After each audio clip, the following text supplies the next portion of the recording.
Imagine a time when flags fluttered not with freedom, but with fear, when tired soldiers returned from the First World War to broken nations, empty bellies, and shattered hopes. In the quiet after the guns fell silent, another storm began to brew, not of steel and bullets, but of speeches, propaganda, and power-hungry ambition. Tonight, we trace the slow, chilling rise of fascism, not with panic, but with a calm whisper. From the quiet streets of post-war Italy to the grand halls of Nazi Germany, we unravel how unrest turned into ideology, and how nations embrace control in the name of order. As you drift into sleep, let the rhythms of history gently guide you through this dark but important chapter of our past. Before we begin, sleepy fellows, don't forget to like this video, subscribe to the channel, and ring the bell icon so you'll never miss another sleepy journey through time. And tell us in the comments, which forgotten moment of history do you want us to whisper about next? You find yourself in a dimly lit office building in Rome, circa 1923. The marble floors echo with the shuffle of leather shoes and the rustle of paper. This is where it begins, not with grand speeches or torchlight parades, but with carbon paper and rubber stamps.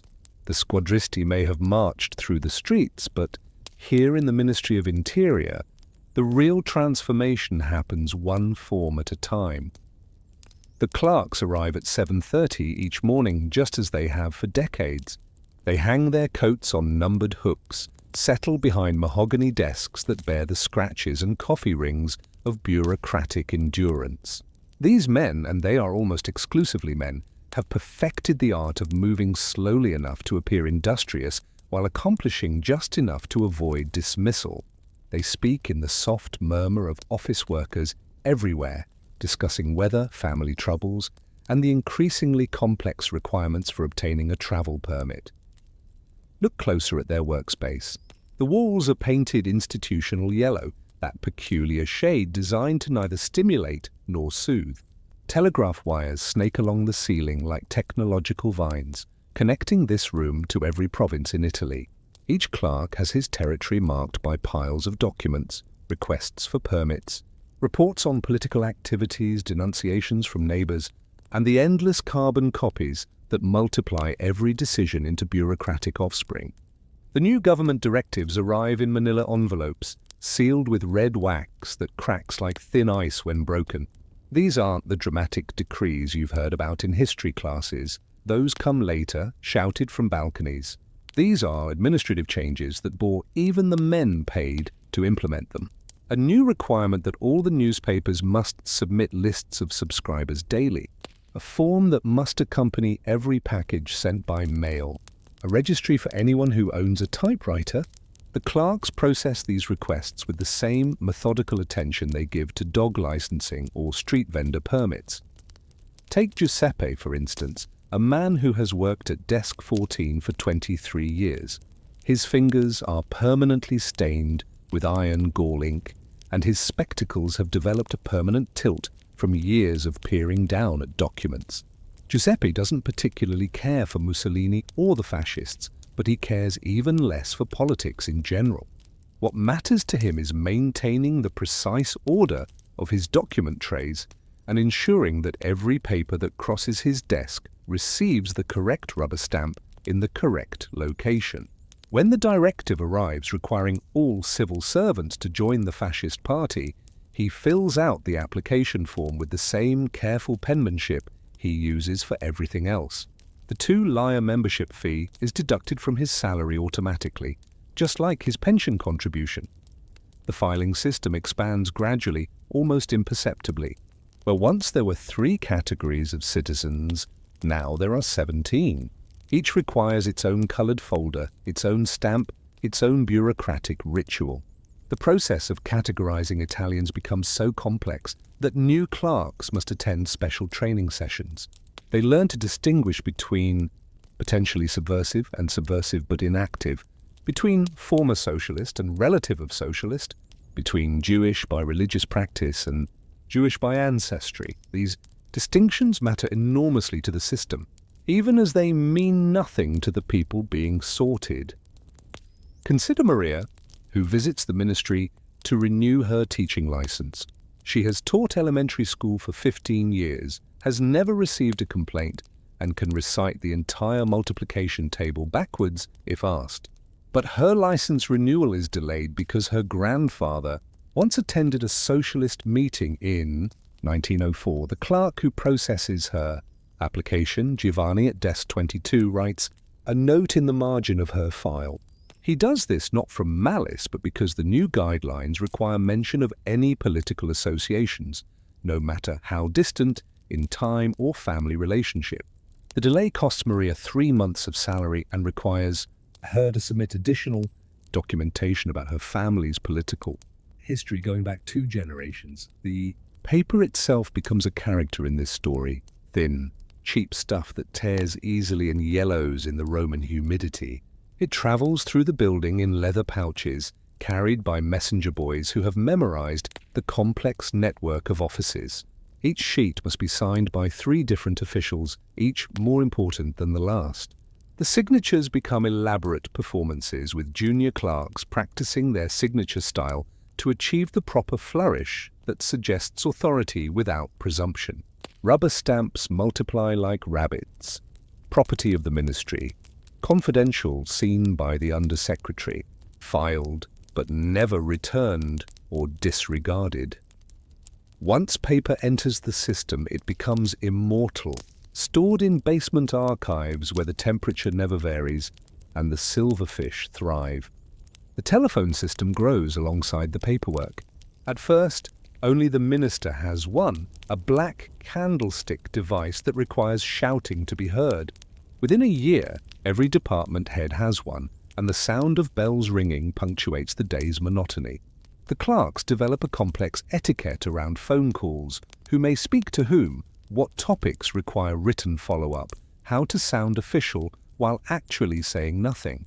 They learn to speak in codes that would mystify outsiders but make perfect sense to anyone who has spent time in bureaucratic trenches. The matter requires further study means file it and forget it, while we'll give it our most serious consideration translates to we'll do it when hell freezes over. By the end of 1924, the ministry has transformed. Not dramatically, no flags have changed, no buildings have been renamed, but fundamentally. The clerks who once processed routine matters now find themselves part of a vast surveillance apparatus. Every application, every request, every inquiry becomes an opportunity to gather information about citizens' lives. The transformation is so gradual that even those implementing it barely notice.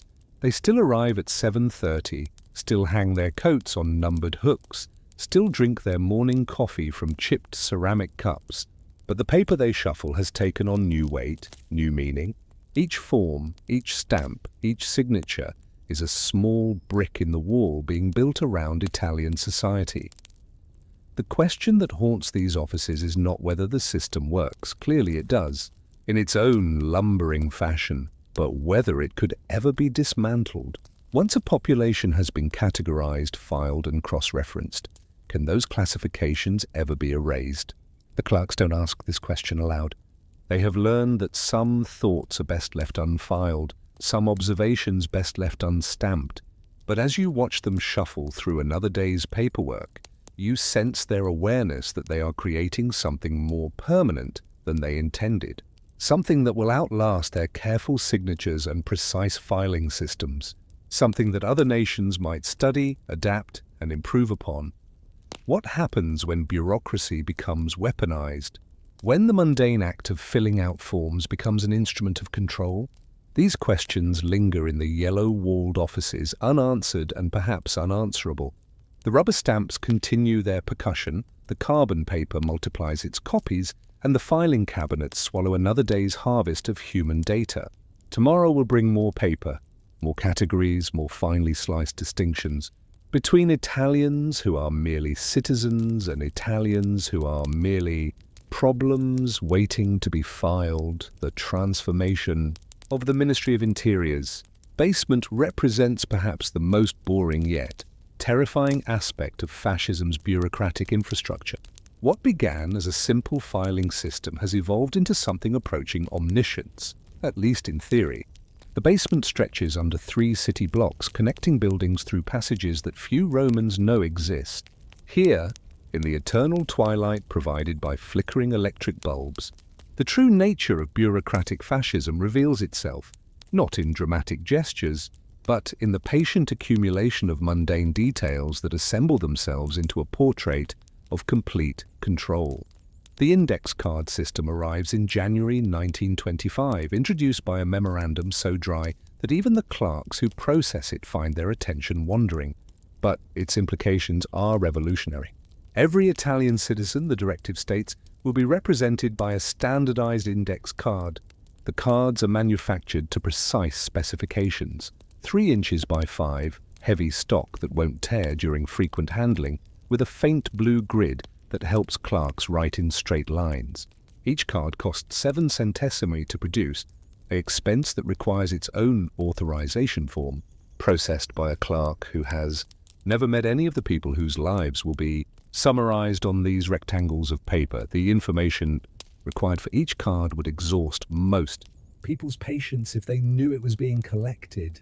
Full name, of course, and date of birth, but also parents' names, grandparents' names, place of baptism, education level, occupation, employer's name, employer's address, previous employers, military service record, political party membership, union affiliation, church attendance frequency, property ownership, debts, criminal record, and a space marked special considerations that proves large enough for clerks' cramped handwriting, but small enough to force abbreviation of complex human stories. Consider the case of Luigi Benedetti, a 43-year-old carpenter who has lived his entire life within a 3-block radius of his birthplace in Naples. When his card is created, card number 14,062 in the Neapolitan district, he has no idea that a clerk he has never met is reducing his existence to 150 words of administrative prose. The clerk, a man named Carlo who suffers from chronic hemorrhoids and finds the basement's dampness unbearable, writes, Benedetti, Luigi, born 1882, carpenter, married, 2 children, works for self, no military service, medical exemption, father deceased, accident, at dockyard, 1898. Mother lives with subject, attend church regularly, no political affiliation, pays rent promptly, no debts, known to purchase socialist newspaper occasionally, no criminal record, special considerations, limp in left leg, speaks with slight stutter. Carlo writes this summary based on information gathered through methods that would horrify modern privacy advocates. The local police chief provides observations about church attendance. The neighborhood grocer reports on newspaper purchases. The landlord supplies details about rent payment and family composition. The parish priest comments on religious devotion. None of these informants receive payment. Participation in surveillance has become part of civic duty, like paying taxes or removing hats in church. The information arrives at the ministry in plain brown envelopes, processed by clerks who have learned not to question how it was obtained. The basement's organization reflects a certain bureaucratic genius. Cards are filed alphabetically by surname within each district, but cross-referenced by multiple systems. There are files by occupation, by political affiliation, by religion, by military service status, by property ownership, and by risk assessment, a category that grows increasingly important as the years progress. A single citizen's card might appear in 17 different files, each updating independently when new information arrives. The clerks who maintain these cross-references develop a specialized vocabulary. Pulling files means removing cards of suspected subversives. Dead wood refers to cards of deceased citizens that remain in the system for potential family investigation. And filing surprise describes the discovery that someone already exists in the system under a different name or address. The physical act of filing becomes ritualized. Cards must be removed and replaced using special metal tools designed to prevent finger smudges. Smudged cards require replacement, which triggers its own authorization process. The filing cabinets themselves, manufactured by a company in Milan that has held the government contract for 3 generations, are engineered to precise specifications. Each drawer holds exactly 1,000 cards and slides open with a whisper that the clerks find soothing. The locks are complex enough to require 3 keys held by 3 different officials, ensuring that no single person can access complete files without proper authorization. This security system creates its own bureaucracy. Requesting access to a file requires filling out Form 47B, submitting it to the security office, waiting for approval, coordinating with key holders, and documenting the entire process in a separate logbook that itself becomes part of the permanent record. The basement's atmosphere affects those who work there. The air tastes metallic from the filing cabinets and slightly sweet from the glue used to manufacture index cards. Temperature remains constant at 62 degrees Fahrenheit, cool enough to require sweaters year-round, but not cold enough to justify heating complaints. The electric lighting casts everything in amber tones that make even young clerks appear elderly. Conversations are conducted in whispers, partly from respect for the solemn nature of the work, and partly because sound carries strangely in the underground space. New employees report dreams of infinite filing systems, of cards that multiply faster than they can be filed, of handwriting that becomes illegible just as they need to read it most urgently. The system's expansion reveals its true purpose. By 1926, the ministry begins filing cards for non-citizens who reside in Italy, foreign workers, tourists, students, even diplomatic personnel. The categories multiply: Jew, Freemason, Communist, Socialist, Anarchist, former member of any of these categories, relative of any of these categories, acquaintance of any of these categories, person who has expressed sympathy for any of these categories. The distinction between is and might be blurs in the basement's half-light. A woman who attends a lecture by a socialist speaker finds herself filed under potential subversive. Man who purchases books from a Jewish-owned bookstore receives a card noting commercial relationship with Jew. A priest who preaches tolerance toward Protestants finds his card annotated with theological unreliability. The clerks who process these increasingly invasive forms develop coping mechanisms.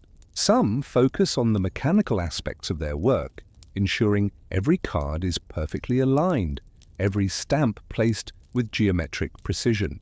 Others create mental distance by imagining the people represented by cards as fictional characters rather than real humans.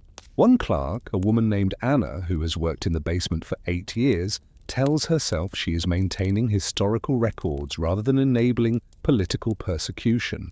She has developed the ability to process cards without reading their content, her eyes registering keywords while her mind remains detached. When she encounters cards for people she knows personally, her neighbor, her cousin's husband, her former school teacher, she processes them with the same mechanical precision she applies to strangers, then goes home and weeps silently where her family cannot hear. The index card system's reach extends beyond what its creators intended. Local officials begin requesting copies of cards for their own administrative purposes. A mayor wants to know which residents have relatives in other cities. A police chief needs lists of people who have expressed political opinions. A tax collector seeks information about property ownership patterns. The ministry responds by creating duplicate sets of cards, which themselves require filing systems and cross-references. Soon, there are suburban offices maintaining their own card systems, each slightly different from the original, each creating its own bureaucratic momentum. The clerks who staff these satellite offices have never visited the basement in Rome, but follow procedures developed there, creating a decentralized surveillance network that operates with minimal central coordination. By 1927, the system faces its first existential challenge. It has become too successful. The volume of information threatens to collapse under its own weight. New cards arrive faster than clerks can file them. Cross-references multiply exponentially. A single citizen might generate dozens of updates monthly as their activities are observed, reported, processed, and filed. The ministry responds with typical bureaucratic logic. It creates a new department to manage the information overflow, hiring additional clerks who themselves require cards in the system, generating their own paper trails, creating their own administrative overhead. The basement expands into additional underground spaces, then into above-ground annexes, then into buildings across the city. Clerks begin working in shifts to maintain 24-hour processing capability. The question that emerges from this mountain of mundane data is whether perfect information equals perfect control. The clerks who file cards know that knowledge and power are related but not identical.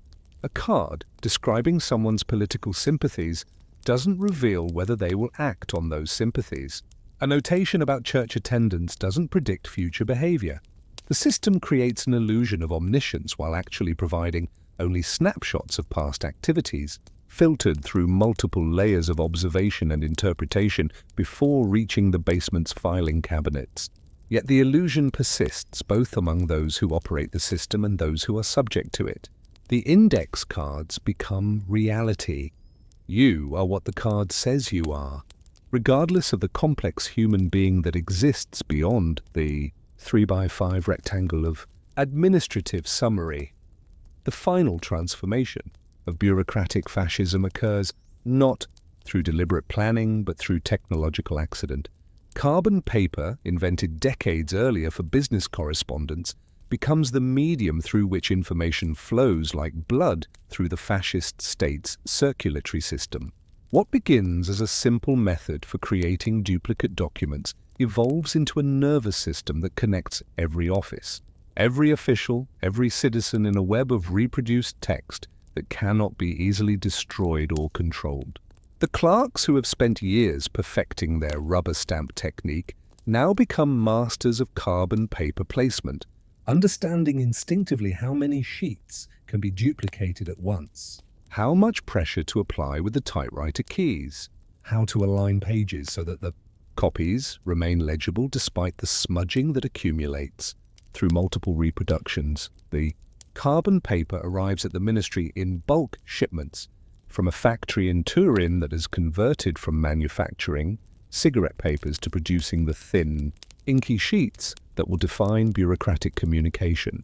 Each box contains 500 sheets wrapped in brown paper that bears the manufacturer's logo, a triumphant eagle that strikes the clerks as unnecessarily dramatic for office supplies. The paper itself is fascinating in its dual nature, smooth on one side for typing, coated with a waxy black substance on the other that transfers impressions to subsequent pages. When fresh, it has a chemical smell that induces headaches in sensitive employees. After use, it becomes a grey, smudged reminder of words that have flowed through it, carrying secrets from one copy to another while retaining ghostly impressions of the original message. The revolution begins quietly in March 1928 when a directive requires that all correspondence regarding political reliability assessments must be duplicated in triplicate. The directive itself arrives as 9 copies, the original plus 8 carbons, creating an immediate irony that none of the clerks comment upon. Within weeks, the requirement expands to include all personnel matters, then all budget requests, then all interdepartmental communication. The ministry discovers that carbon paper creates its own expansion logic.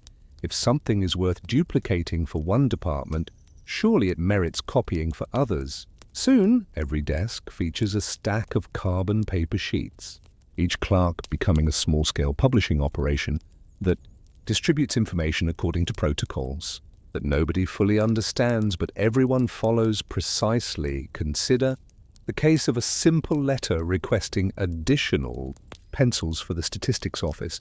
Written by Giuseppe, who has worked at desk 14 for 27 years now, the letter passes through his typewriter keys with practiced efficiency.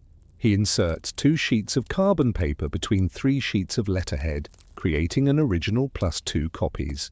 The original goes to the supply office. 1 copy goes to his supervisor's file. The second copy, according to new procedures, goes to the central filing system. But Giuseppe, following guidelines he learned at a training session he barely remembers, makes an additional 2 copies on his own initiative. One he keeps in his personal file, just in case. The other he sends to a colleague in the personnel department who once did him a favor and might find the information useful. This colleague, receiving Giuseppe's letter about pencils, realizes it contains statistical data about supply consumption rates. He makes 3 additional copies, sending them to analysts who track office efficiency patterns. Each recipient, finding the information marginally relevant to their responsibilities, copies it again. Within 2 weeks, Giuseppe's request for pencils has generated 47 copies scattered across 15 offices, each requiring filing, cross-referencing, and potential action. The carbon paper system creates what the clerks call document rain, the phenomenon whereby information reproduces itself through bureaucratic osmosis until it appears everywhere and nowhere simultaneously. A memorandum about holiday schedules might surface in files related to security clearances. A personnel announcement might appear in files concerning supply requisitions. The system's appetite for duplication becomes insatiable, with clerks making copies just to be safe, or because you never know who might need this, or because that's how we've always done it. The carbon paper itself becomes a form of currency. Clerks trade fresh sheets for favors, hoard used sheets that retain impressions of important documents, and develop elaborate rituals for handling the increasingly valuable commodity. The paper's physical properties create their own problems and solutions. Used carbon paper, smudged and torn, retains fragments of every document it has touched. Clever clerks learn to read these ghostly impressions, piecing together fragments of sensitive communications from discarded sheets. The ministry responds by requiring that used carbon paper be shredded, burned, and the ashes disposed of in sealed containers, a process that requires its own forms, authorizations, and tracking procedures. But shredding creates opportunities for reconstruction, so the process expands to include mixing the shredded carbon paper with water to create a pulp that cannot be reconstructed, and burying the pulp in designated locations outside the city. The burial sites themselves require permits, environmental impact assessments, and security arrangements, generating their own paper trails that must be duplicated via carbon paper. The system's complexity reaches its apex with the introduction of colored carbon paper in 1929. Different colors indicate different levels of sensitivity. Blue for routine matters, green for personnel issues, yellow for financial data, red for political information, and purple for documents that require immediate attention. The color coding creates its own bureaucracy. Clerks must learn which colors to use for which topics, how to order colored paper, how to store it securely, and how to dispose of used sheets according to their sensitivity level. A single letter might require multiple colors if it addresses several topics, creating rainbow-colored stacks of paper that must be handled with extreme care to prevent color bleeding and information contamination. The carbon paper revolution transforms the clerks themselves. They develop specialized skills, knowing exactly how many sheets can be duplicated before the impression becomes too light to read, understanding how different typewriter models affect duplication quality, learning to adjust their typing pressure based on the number of copies required. Their fingers become stained with carbon, leaving smudges on everything they touch. They learn to recognize other bureaucrats by their carbon-stained fingertips, creating an informal caste system where the darkness of one's stains indicates seniority and importance. Young clerks fresh from their training programs have clean fingers and wear their innocence like a badge. Veterans whose hands are permanently marked with carbon carry themselves with the authority of men who have mastered the system's most essential tool. The psychological impact of carbon paper duplication cannot be overstated. Clerks begin to think in terms of copies rather than originals, wondering not whether they should send information, but how many copies are appropriate. The act of typing becomes an act of multiplication. Every keystroke creates ripples that spread through the bureaucratic ecosystem. The knowledge that their words will be reproduced dozens or hundreds of times affects how they write, leading to increasingly cautious language that says much while communicating little. Complex thoughts are reduced to simple declarative sentences. Opinions become observations. Recommendations become suggestions. The carbon paper teaches them that information, once created, cannot be controlled or recalled. Better to say nothing important than to risk having important nothing multiplied throughout the system. By 1930, the ministry's carbon paper consumption has become a significant budget item, requiring its own administrative oversight. The supply office track usage by department, by clerk, by document type. They notice patterns. Certain clerks use more carbon paper than others. Certain topics generate more copies. Certain times of year see increased duplication activity. This data itself becomes the subject of carbon paper duplication, creating feedback loops where information about information flow generates its own paper trail. The ministry establishes a carbon paper conservation committee, which meets weekly to discuss ways to reduce consumption while maintaining necessary duplication levels. The committee's recommendations are duplicated and distributed via carbon paper, creating another layer of self-referential bureaucracy.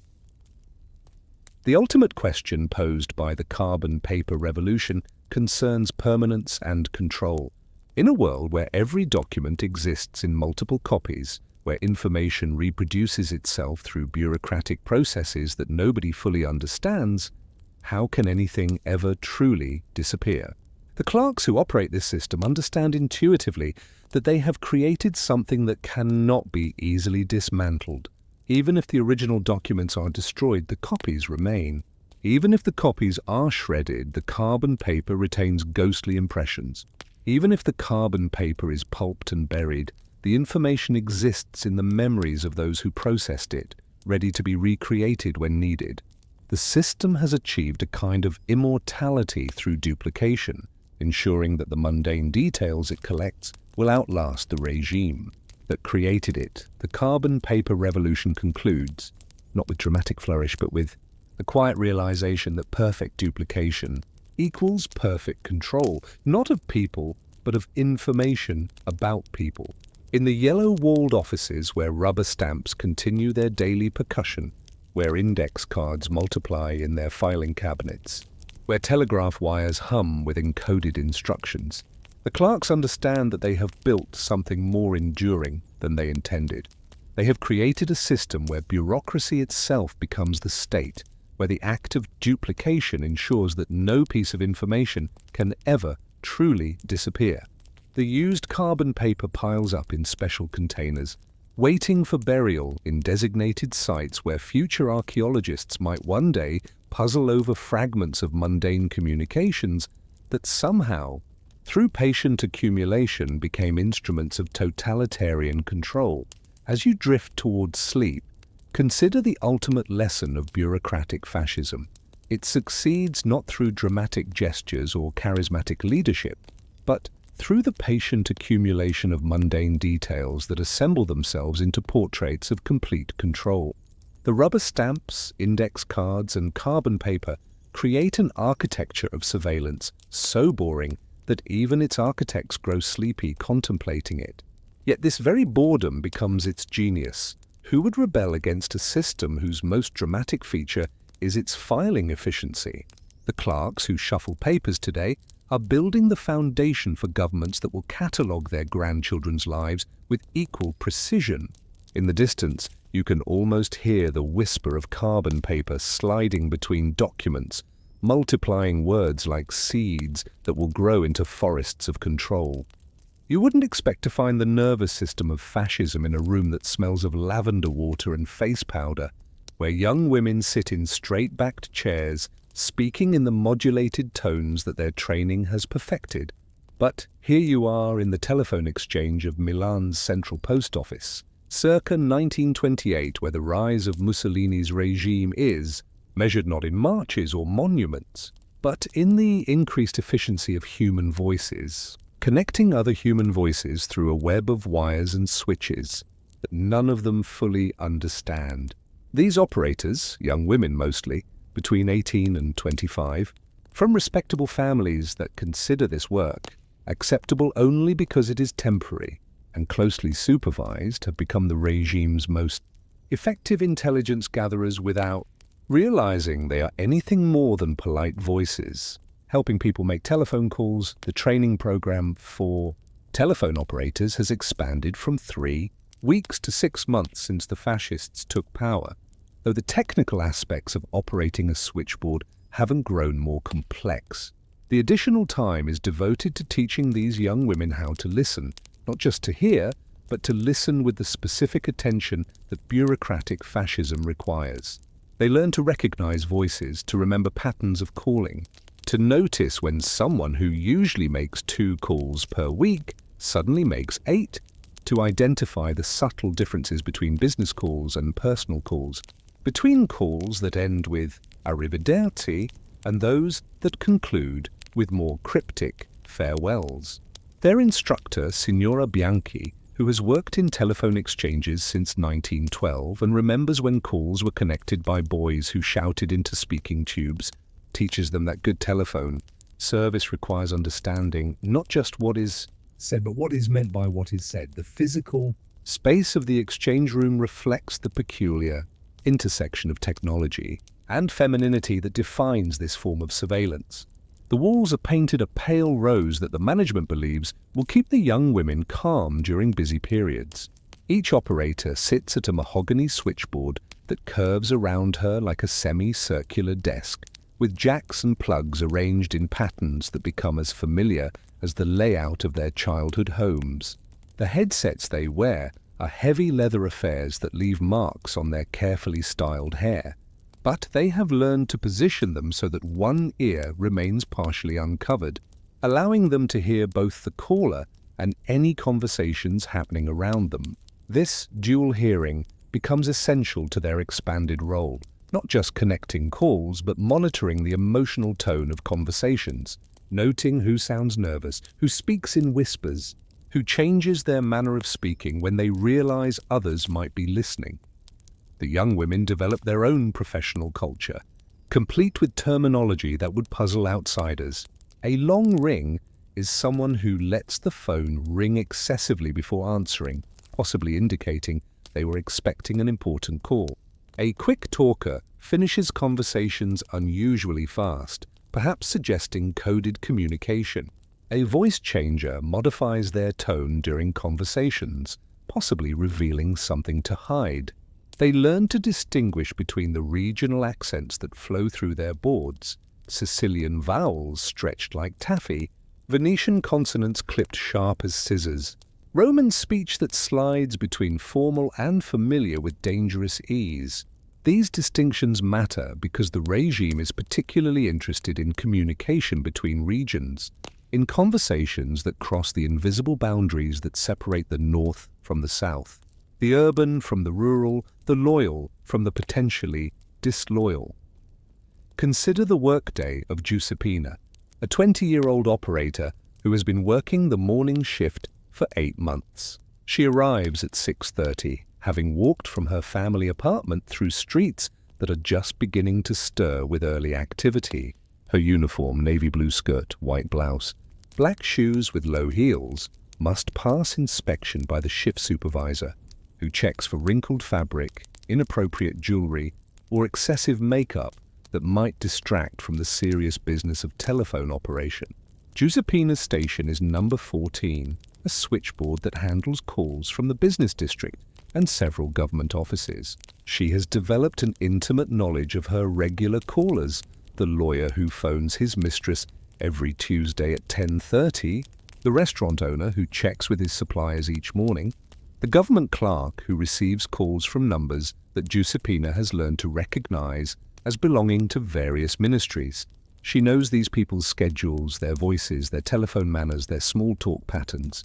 She could predict with reasonable accuracy who will call whom and when, knowledge that has become valuable to authorities who have learned that patterns reveal more than individual conversations, the connection between telephone operation and political surveillance develops gradually, almost imperceptibly. At first, the operators are simply asked to report unusual calls, conversations that seem tense, callers who speak in whispers, connections between people who shouldn't know each other. The definition of unusual remains deliberately vague, forcing the young women to develop their own criteria based on their growing experience. Some focus on emotional tone, reporting callers who sound angry or frightened. Others concentrate on content, noting mentions of political figures or foreign places.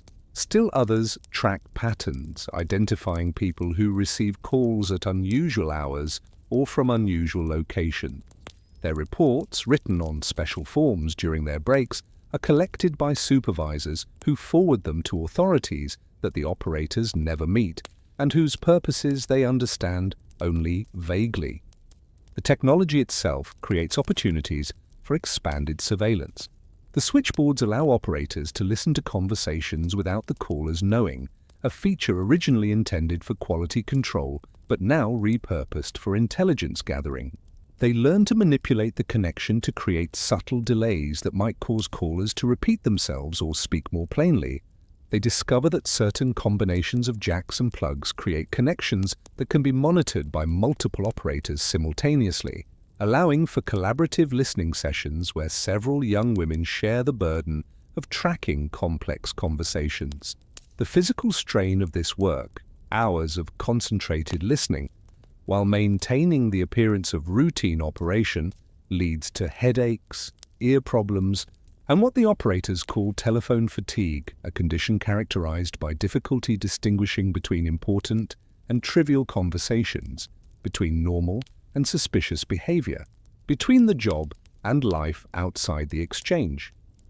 The young women develop sophisticated social strategies to cope with the moral ambiguity of their expanded role. They create elaborate justifications for their surveillance activities, helping maintain order, protecting Italy from its enemies, supporting the government's efforts to modernize the country. They tell themselves that they are not really spying, just doing their jobs with extra attention to detail. They develop coded language to discuss their surveillance activities among themselves, referring to special customers who require extra attention, interesting conversations that should be reported. Good listening days, when they feel particularly alert to nuances of speech and behavior, they compete subtly to see who can identify the most significant unusual calls, turning surveillance into a form of professional pride that distracts from its invasive nature. The system's reach extends beyond the exchange room through relationships that develop between operators and their regular callers. Some young women begin to recognize voices from their neighborhoods, their churches, their social circles. They hear their teachers, their cousins, their parents' friends discussing matters that were never mentioned in their presence before. This knowledge creates complex emotional responses, pride in their professional skills, discomfort with their expanded awareness, fear about what their reporting might mean for people they know personally. They develop strategies for handling these conflicts, sometimes accidentally disconnecting calls that involve people they know, sometimes reporting them with extra detachment that they hope will protect them from suspicion, sometimes transferring calls to operators who won't recognize the voices involved. These decisions are made in split seconds, based on calculations that they could never articulate, but which reflect their growing understanding of how power operates in the new Italy. The question that haunts these young women, though they rarely discuss it directly, concerns the nature of the knowledge they are accumulating. They understand intuitively that perfect surveillance is impossible. There are too many calls, too many conversations, too many subtle human communications that resist categorization. But they also sense that perfect surveillance isn't necessary. The mere possibility that their friendly voices might be listening changes how people speak on the telephone, just as the presence of clerks in government offices changes how people fill out forms. They have become the velvet glove that conceals the iron fist of authoritarian control, their femininity and youth and pleasant manners disguising the fact that they are essential components of a surveillance system that would be impossible to build from overtly coercive elements alone. The telephone exchange hums with their cheerful voices, connecting Italians to each other while simultaneously placing them under the gentle but persistent observation of young women who have learned that politeness can be more invasive than force. The expansion of Italy's telephone network under fascism represents perhaps the most ambitious infrastructure project of the regime, though its purpose extends far beyond mere communication. The miles of copper wire that snake across the peninsula, connecting villages that have never before heard the electronic ghost of a human voice, create a nervous system for the nation that allows information, not just conversations, but metadata about conversations, to flow towards centers of power with increasing speed and precision. The men who string these wires from poles that seem to multiply like metallic trees understand that they are building something more significant than a communication system, though they discuss this significance in the practical terms of wire gauge and pole spacing rather than political philosophy. The physical process of network expansion begins with surveyors who walk the countryside carrying instruments that measure distances and elevations with mathematical precision.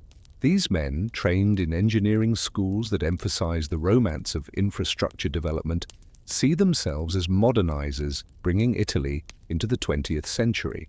They speak of closing the communication gap between urban and rural areas, of democratizing access to information, of connecting Italians to Italians in ways that previous generations could not have imagined. Their surveys produce maps marked with proposed routes for telephone lines, maps that are copied and distributed through the same bureaucratic channels that process permits for construction and maintenance, maps that themselves become part of the expanding archive of information about Italy's geographical and social organization. The construction crews who follow the surveyors bring their own culture to the project. They are men who have learned to work with the rhythms of agricultural seasons, installing poles and stringing wires during periods when farmers are less likely to object to equipment crossing their land. They develop relationships with local officials who control access to municipal property, with landowners who must grant easements for poles and wires, with villagers who watch their progress with mixtures of curiosity and suspicion. These relationships generate their own documentation, contracts, permits, agreements, complaints, all processed through the same bureaucratic systems that handle every other aspect of Italian life under fascism. The crews become informal information gatherers, noting which villages seem prosperous, which farmers appear cooperative, which local officials seem supportive of the regime's initiatives. Their reports, filed with engineering companies that forward summaries to government offices, become part of the vast accumulation of mundane details that assemble themselves into portraits of regional loyalty and resistance. The technology itself creates new possibilities for surveillance that extend beyond the operators who sit at switchboards. Party officials learn to request installation of telephones in private homes under various pretexts: business efficiency, emergency communication, civic participation. Once installed, these instruments become potential listening posts, their wires accessible at multiple points between the household and the central exchange. Technicians who service the equipment are trained to notice unusual configurations, extra wires that might indicate unauthorized extensions, connections that seem to serve no obvious purpose, instruments that ring in patterns that might indicate coded communication. They learn to report these observations using terminology that disguises their surveillance function as routine maintenance concerns, creating another layer of intelligence, gathering disguised as technical service. The network's expansion into rural areas reveals the regime's understanding that surveillance must be comprehensive to be effective. Villages that have operated for centuries with minimal outside communication suddenly find themselves connected to regional centers through single-party lines that serve entire communities. These shared lines create natural opportunities for monitoring, not just the conversations that flow through them, but the patterns of usage that reveal community structures, economic relationships, social hierarchies, and political loyalties. Operators who serve rural exchanges become anthropologists of sorts, learning to interpret the subtle codes that develop among people who know their conversations might be overheard. They notice who speaks first when multiple parties are connected, who dominates conversations, who remains silent, who communicates through pauses and indirect references rather than explicit statements. This knowledge is catalogued and transmitted upward through the same bureaucratic channels that process every other form of information, becoming part of the regime's understanding of how Italian society operates at its most fundamental levels. The integration of telephone surveillance with other forms of information gathering creates a comprehensive system that few Italians comprehend in its totality. The index cards maintained by the Ministry of Interior begin to include telephone numbers, calling patterns, and voice characteristics alongside traditional biographical information. The clerks who file these cards develop expertise in telephone-related surveillance, learning to recognize which numbers belong to government offices, which to private homes, which to businesses with potential political significance. They create cross-reference systems that allow investigators to trace not just who calls whom, but when calls occur, how long they last, what patterns emerge over time. The telephone becomes another characteristic to be catalogued, filed, and cross-referenced, alongside height, weight, eye color, and political affiliation. The psychological impact of telephone network expansion extends beyond those who are explicitly monitored. Italians begin to understand that their voices might be heard by unknown listeners, that their conversations might travel through wires that pass through multiple hands before reaching their intended recipients. This awareness changes how they speak, what they say, when they choose to communicate by telephone rather than through personal visits or written correspondence. The technology that promises to connect them to distant friends and relatives also threatens to expose them to observation by strangers who might interpret their words. According to criteria they neither know nor control, the telephone shifts from being a symbol of modern convenience to a potential instrument of surveillance. Its ringing no longer simply announcing communication, but possibly heralding observation, investigation, or worse. The operators who serve this expanding network develop increasingly sophisticated techniques for managing the complexity of their dual role. They learn to recognize not just individual voices, but family relationships, business partnerships, political alliances, romantic entanglements, and personal conflicts. They become experts in the geography of their calling areas, knowing which numbers belong to which neighborhoods, which exchanges serve which social classes, which regions have particular characteristics that might be relevant to their surveillance responsibilities. They develop their own coded language for discussing these patterns among themselves, creating a professional culture that is both highly technical and deeply intimate, founded on their shared access to the private communications of thousands of people they will never meet but know more intimately than their own family members. The biological network's ultimate significance lies not in its technical sophistication but in its integration with the broader project of fascist control. The telephone system becomes a metaphor for the regime itself, a web of connections that appears to serve the people while actually serving those who control the connections. The operators who sit at its center understand intuitively that they are not just facilitating communication, but managing the flow of information according to priorities that serve state interests rather than individual needs. They have become the human component of a machine that processes Italians through its circuits, transforming their voices into data that can be stored, analyzed, and used to maintain control over their lives.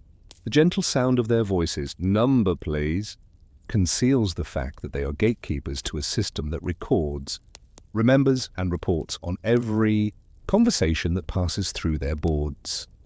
The completion of Italy's telephone surveillance network by 1930 creates a phenomenon that its architects neither anticipated nor fully understood, a form of control so gentle that it feels like service, so pervasive that it becomes invisible, so complete that it renders traditional forms of resistance meaningless.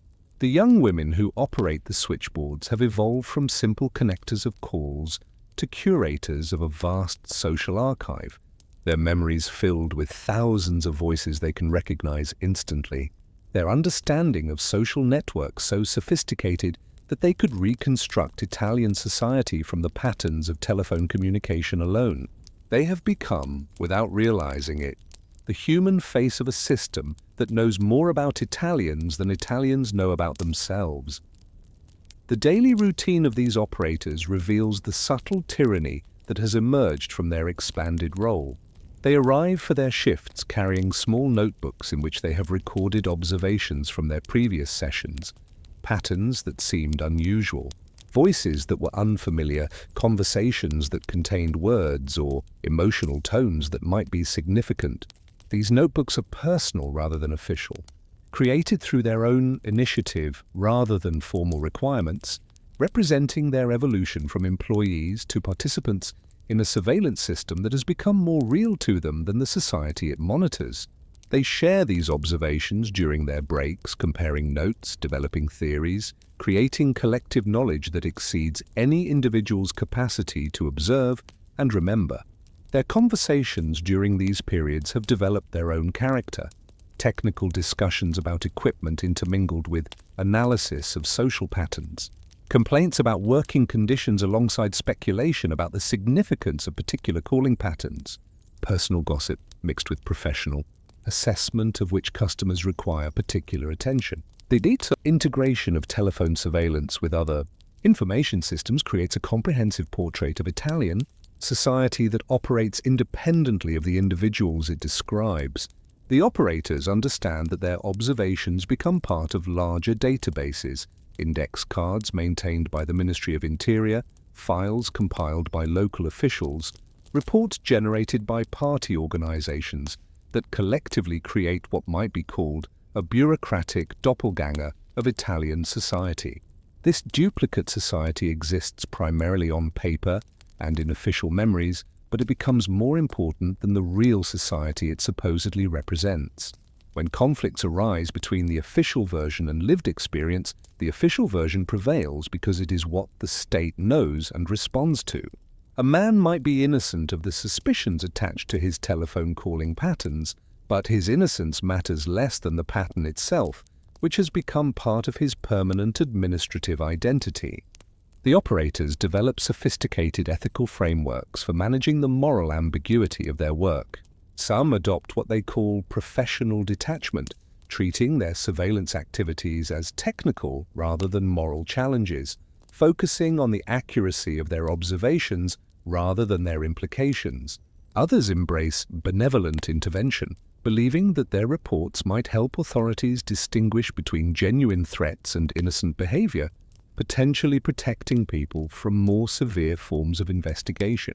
Still others practice selective attention, choosing to report only patterns that seem genuinely dangerous while ignoring minor irregularities that might simply reflect human complexity rather than subversive intent. These approaches are not taught in their training sessions, but emerge through their collective experience, developed through conversations during breaks, shared observations about what kinds of reports generate responses from authorities, gradual understanding of how their information fits into larger patterns of social control. The physical toll of this work becomes apparent in ways that extend beyond the ear problems and headaches that plagued early operators. The young women develop what they call telephone dreams, sleep disturbances in which they hear voices calling their names, switchboards that operate themselves, conversations that continue endlessly without resolution. They experience difficulty separating their professional listening from their personal relationships, finding themselves analyzing their family members' speech patterns for signs of deception or concern, their friends' telephone manners for indications of political reliability, their own conversations for accidental revelations that might be misinterpreted by hypothetical listeners. Some develop elaborate rituals for managing this psychological stress, taking walks before their shifts to clear their minds, maintaining journals in which they record their non-professional observations to prevent them from contaminating their work, developing friendships outside their professional circles where telephone conversations are explicitly avoided to preserve spaces of privacy that their work consistently invades. The system's perfection reveals its fundamental cruelty through the experiences of those who attempt to escape its surveillance. Italians who realize that their telephone communications are monitored develop various strategies for avoiding observation, using public telephones, speaking in coded language, visiting people in person rather than calling, arranging meetings through indirect methods that don't require telephone communication. But these strategies only generate new patterns that operators are trained to recognize. Increased use of public telephones, development of new calling relationships, changes in the timing and frequency of communications, adoption of linguistic patterns that suggest awareness of surveillance. The escape routes become traps, the avoidance strategies generate new forms of visibility, the search for privacy creates new categories of suspicious behavior. The system has achieved a kind of perfection where resistance itself becomes a form of participation, where the attempt to avoid surveillance generates the most useful surveillance data of all. The final transformation of the telephone surveillance system occurs through what the operators call anticipatory compliance, the gradual acceptance by Italians that their telephone communications might be monitored, leading them to modify their behavior accordingly. This modification happens so gradually that few people notice it occurring. They begin to speak more carefully on the telephone to avoid discussing certain topics, to use particular phrases that sound neutral but carry specific meanings to intended recipients. They develop their own coded languages, their own indirect methods of communication, their own ways of maintaining relationships through channels that appear innocent to outside observers. The operators watch this evolution with professional interest, noting how quickly Italians adapt to new forms of surveillance, how creatively they develop methods for maintaining privacy within systems designed to eliminate privacy, how effectively they turn the technology of connection into the practice of concealment. The ultimate lesson of the telephone surveillance system lies not in its technical sophistication, but in its human dimensions. The young women who operate the switchboards understand that they have become something more than employees. They are participants in a form of social control that operates through intimacy rather than force, through service rather than coercion, through the gentle tyranny of connection that makes surveillance feel like attention and control feel like care. They have learned that the most effective forms of authoritarianism are those that appear to serve the people they control, that the most complete forms of surveillance are those that feel like attention rather than observation, that the most successful forms of social control are those that people participate in willingly because they cannot imagine alternatives that would serve them better. Their voices, "Number please," have become the sound of a society that has accepted surveillance as a form of modern convenience, that has traded privacy for connection, that has learned to love the gentle tyranny of being known by strangers who speak with friendly voices and never reveal the purposes to which their knowledge will be put. As you drift towards sleep, consider the paradox that these young women have discovered. The most complete forms of control are those that feel like service. The most effective surveillance is that which appears as attention. The most successful authoritarianism is that which people participate in willingly because they cannot imagine living without the connections it provides. The telephone exchange hums with their cheerful voices, connecting Italians to each other while placing them under the gentle but persistent observation of operators who have become the human face of a system that knows more about people than they know about themselves. In the distance, you can almost hear the soft click of connections being made, the whispered conversations that flow through copper wires, the friendly voices that ask for numbers while remembering everything they hear. The census of 1931 arrives in Italian households not as a dramatic imposition, but as a quiet revolution wrapped in the mundane paperwork that fascism has perfected. You watch as the census takers, men and women, who have been trained in the new methodology that emphasizes accuracy over speed, completeness over convenience, walk through neighborhoods carrying leather portfolios that contain forms designed to extract information far beyond the traditional questions about age, occupation, and family composition.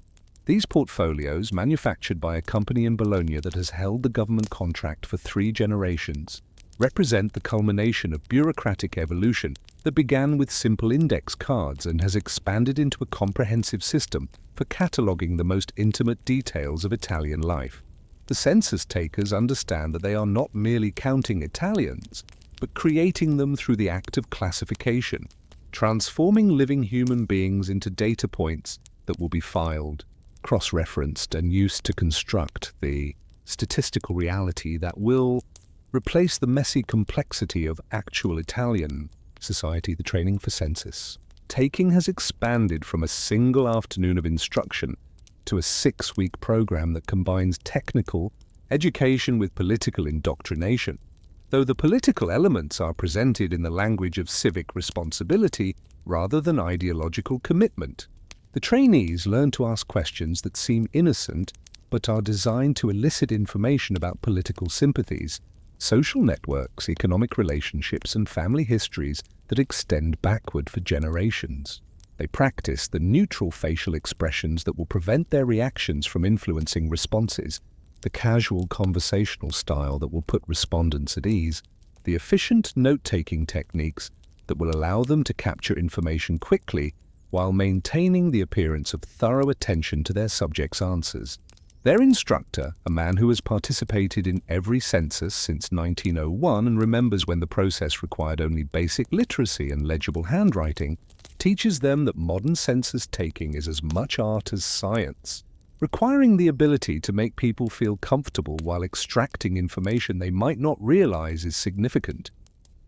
The forms themselves represent a triumph of bureaucratic design, created by statisticians who have studied the most effective methods for gathering comprehensive information while minimizing the resistance that such gathering might generate. Each form contains 17 sections, beginning with the expected questions about name, age, and relationship to the head of household, but progressing through increasingly detailed inquiries about property ownership, educational history, health conditions, religious practices, political affiliations, and social connections that might include friendships, business relationships, or family ties that extend beyond the household being surveyed. The paper is thin enough to allow for multiple copies using carbon paper, but sturdy enough to survive handling by census takers who might walk miles between households in weather that ranges from spring rains to summer heat to autumn winds.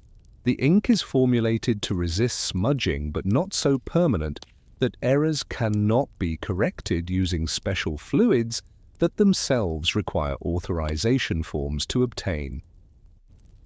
Consider the experience of Maria, a 34-year-old census taker who has been assigned to survey a neighborhood in Florence that she has known her entire life. Her training has taught her to approach this familiarity as a professional challenge rather than an advantage. Knowing the people she surveys might cause her to make assumptions that would affect the accuracy of her data collection. She walks through streets where she played as a child, knocking on doors of families who remember her as a girl, asking questions that would have seemed intrusive before her training taught her to understand them as necessary components of modern governance. The form she carries requires her to ask about religious practices that some families have kept private for generations, about political opinions that might cause neighbors to view each other with suspicion, about economic circumstances that people traditionally consider nobody's business but their own. She has learned to ask these questions with the neutral tone of someone discussing weather or traffic, to record the answers with the same detachment she would apply to noting the number of windows in a house or the type of roof. Construction. The census-taking process reveals the extent to which fascism has transformed ordinary Italians into participants in their own surveillance. Households prepare for the census by organizing documents that will help them answer questions accurately.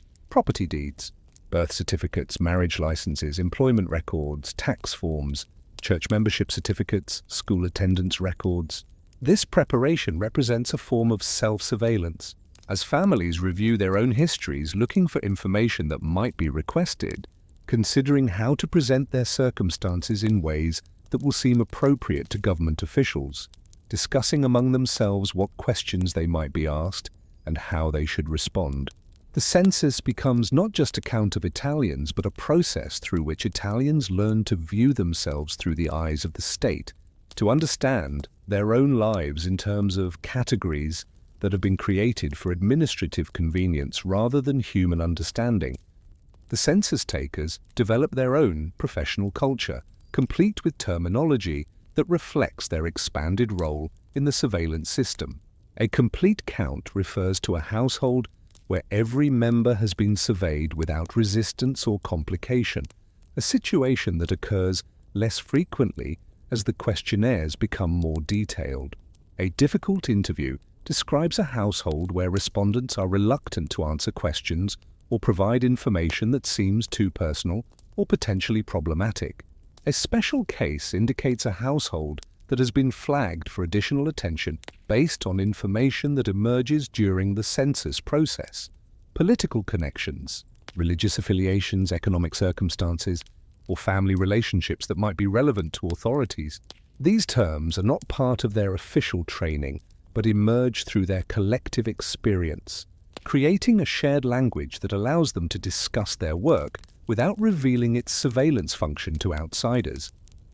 The physical demands of census taking create their own form of professional identity. The census takers walk miles each day through neighborhoods that range from affluent districts with marble entryways to impoverished areas where multiple families share single rooms. They carry supplies that must last through entire workdays: forms, pens, ink, blotting paper, identification cards, authorization letters, receipt books for confirming that they have visited specific households. They develop techniques for navigating the social geography of Italian neighborhoods, learning to recognize which doors to approach directly and which require preliminary conversations with neighbors or local officials, understanding how to present themselves in ways that will gain them entry to households that might be suspicious of government representatives, developing sensitivity to the subtle signs that indicate whether they are welcome or merely tolerated. Their feet develop calluses from miles of walking on cobblestones and tile. Their hands become stained with ink from constant writing. Their memories expand to accommodate the details of hundreds of households that they must process without confusing information from one family with that of another. The census process generates its own momentum through the accumulation of mundane details that assemble themselves into comprehensive portraits of Italian society.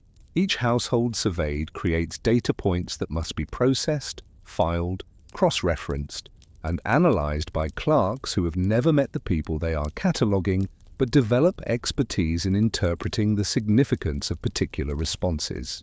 A family that reports attending church irregularly might be flagged for additional religious monitoring. A household where adults have different political affiliations might be noted for potential domestic instability. A residence where unmarried adults live together might be marked for moral surveillance. These interpretations are made by people who have no personal knowledge of the families involved, but who have been trained to understand particular responses as indicators of broader patterns that might be relevant to the regime's interests in maintaining social order and political control. The census becomes a process through which Italians are transformed from complex human beings into statistical categories that can be tracked, analyzed, and managed according to bureaucratic logic. The psychological impact of census taking extends beyond the census takers themselves to the households they survey. Families begin to understand their own circumstances in terms of the categories that appear on census forms, thinking of themselves as property owners or renters, as employed or unemployed, as native-born or foreign-born, as Catholic or other, as politically affiliated or unaffiliated. These categories become more real than the complex realities they supposedly describe, creating a form of administrative reality that replaces the messy complexity of actual human experience with tidy statistical summaries that can be processed by clerks who have never met the people they are cataloguing. The The census becomes a process through which Italians learn to think of themselves as statistics, to understand their own identities in terms that serve administrative convenience rather than human understanding, to participate in their own reduction to data points that can be filed, cross-referenced, and used to maintain control over their lives. The question that emerges from this process concerns the relationship between counting and controlling. The census takers understand intuitively that perfect information about Italian society is impossible. The forms they use cannot capture the complexity of human experience. The categories they employ cannot accommodate the variety of Italian life. The time they can spend with each household cannot reveal the depth of relationships and circumstances that define individual and family existence. But they also sense that perfect information is not necessary. The mere act of asking questions about particular aspects of people's lives changes how those people think about themselves, how they present themselves to authorities, how they understand their place in Italian society. The census creates a form of self-surveillance that continues long after the census takers have moved on to other neighborhoods, leaving behind households that have learned to think of themselves in terms of categories that serve state interests rather than their own understanding of who they are. The census of 1931 thus represents the culmination of fascism's bureaucratic revolution, the transformation of ordinary Italians into participants in their own surveillance, the replacement of complex human reality with statistical categories that can be managed through administrative processes, the creation of a parallel society that exists primarily on paper but becomes more important than the real society it supposedly represents. The census takers who walk through Italian neighborhoods carrying their leather portfolios understand that they are not merely counting Italians, but creating them through the act of classification, ensuring that every Italian exists simultaneously as a living human being and as a collection of data points that can be processed according to bureaucratic logic. They have become the midwives of a new form of social control that operates through documentation rather than force, through categorization rather than coercion, through the quiet revolution of making Italians visible to their government in ways that previous generations could not have imagined. The processing of census data creates a new form of work that transforms clerks into mathematicians of memory, calculating not just the characteristics of Italians, but the relationships between those characteristics, the patterns that emerge from thousands of individual responses, the trends that might indicate changes in Italian society that could be relevant to the regime's interests in maintaining control. These clerks, men and women who have been promoted from their previous positions, filing index cards and processing routine forms, find themselves engaged in work that requires understanding of statistical analysis, demographic modeling, and social forecasting, though their training in these areas is limited to what they have learned through experience rather than formal education. They become experts in recognizing patterns that might indicate political reliability, economic stability, social cohesion, or potential sources of resistance to regime policies, though they express this expertise in the language of numbers and percentages rather than political analysis. The census data itself arrives in the form of thousands of forms that must be processed, according to procedures that grow more complex as the volume of information increases. Each form must be checked for completeness, corrected for obvious errors, coded according to standardized categories, entered into ledgers that allow for cross-referencing between different characteristics, and filed in systems that permit retrieval for various analytical purposes.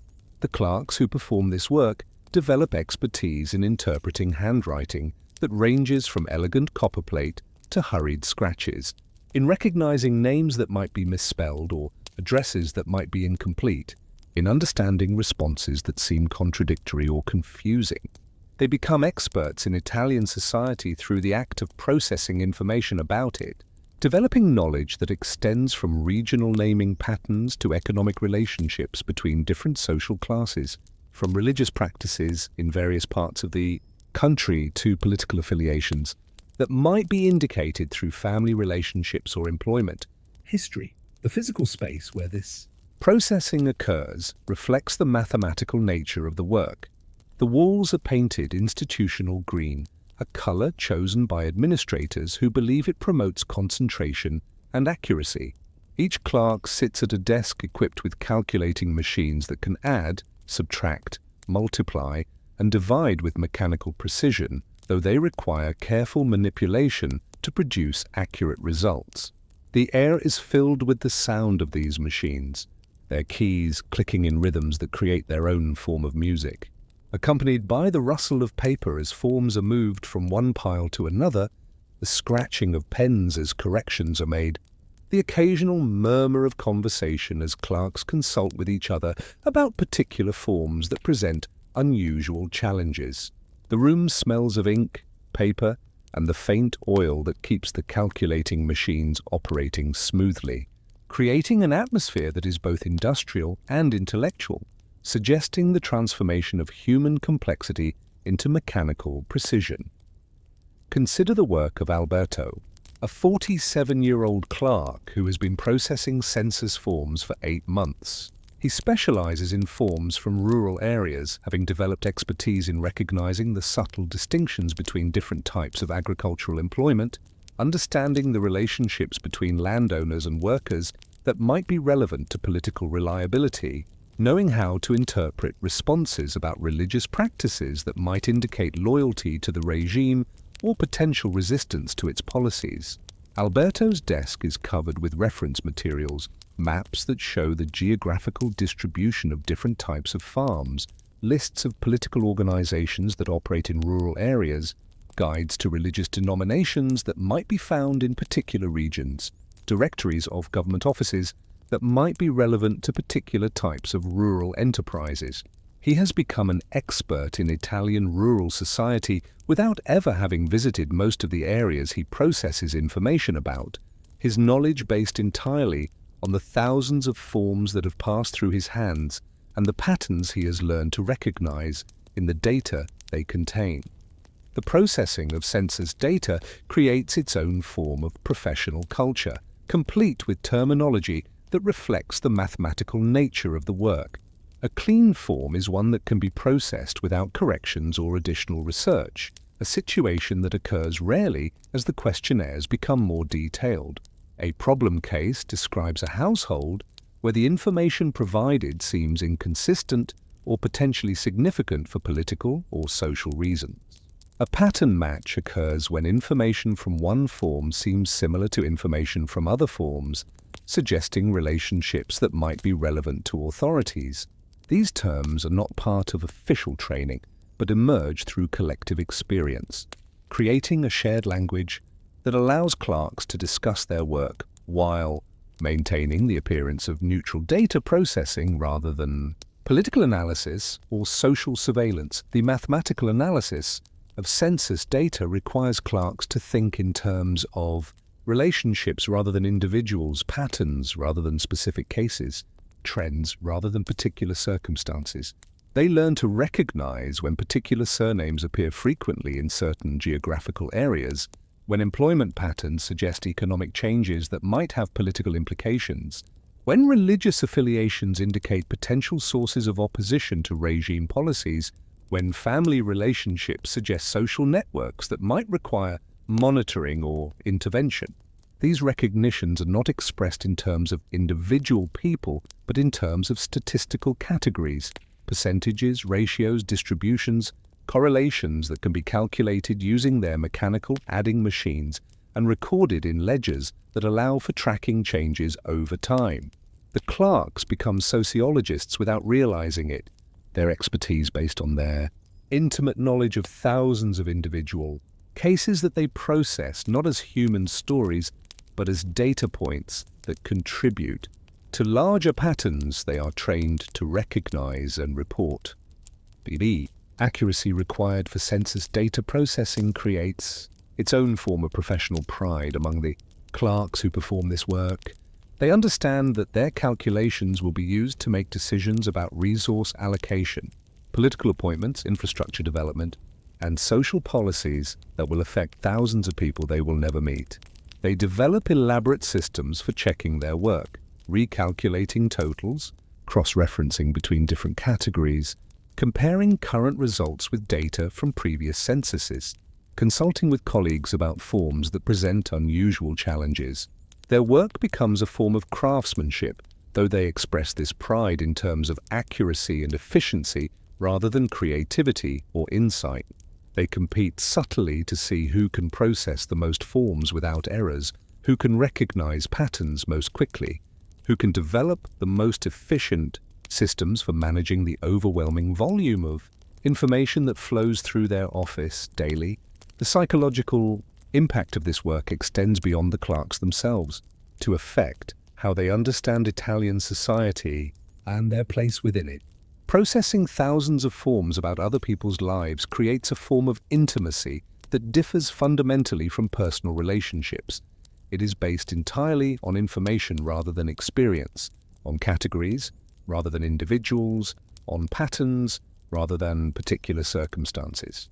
The clerks develop what they call census vision, the ability to see Italian society in terms of statistical relationships rather than human complexity, to understand their fellow citizens as components of larger systems rather than unique individuals with their own stories and circumstances. This vision affects how they interact with people outside their work, how they understand news about political or social developments, how they think about their own families and communities in relation to the larger patterns they have learned to recognize through their processing of census data. The question that emerges from this mathematical approach to human society concerns the relationship between information and understanding. The clerks who process census forms understand that their data, however accurate and comprehensive, cannot capture the complexity of Italian life, the emotions that drive human behavior, the relationships that define social reality, the circumstances that shape individual and family circumstances in ways that resist categorization and statistical analysis. But they also recognize that their information has become more real than the reality it supposedly represents, that decisions are made based on their calculations rather than on the lived experience of Italians, that the statistical portrait they create becomes the basis for policies that affect the actual people whose information they process. The census has created a form of administrative reality that replaces human complexity with mathematical precision, ensuring that Italian society exists simultaneously as a collection of living human beings and as a set of statistical relationships that can be managed through bureaucratic processes. The processing of census data thus represents the culmination of Fascism's mathematical revolution, the transformation of Italian society from a collection of complex human beings into a set of statistical relationships that can be calculated, analyzed, and managed according to bureaucratic logic. The clerks who sit at their calculating machines understand that they are not merely processing information, but creating knowledge that will replace lived experience as the basis for understanding how Italian society operates and how it should be governed. They have become the mathematicians of memory, ensuring that every Italian exists simultaneously as a living human being and as a data point that contributes to patterns they are trained to recognize and report.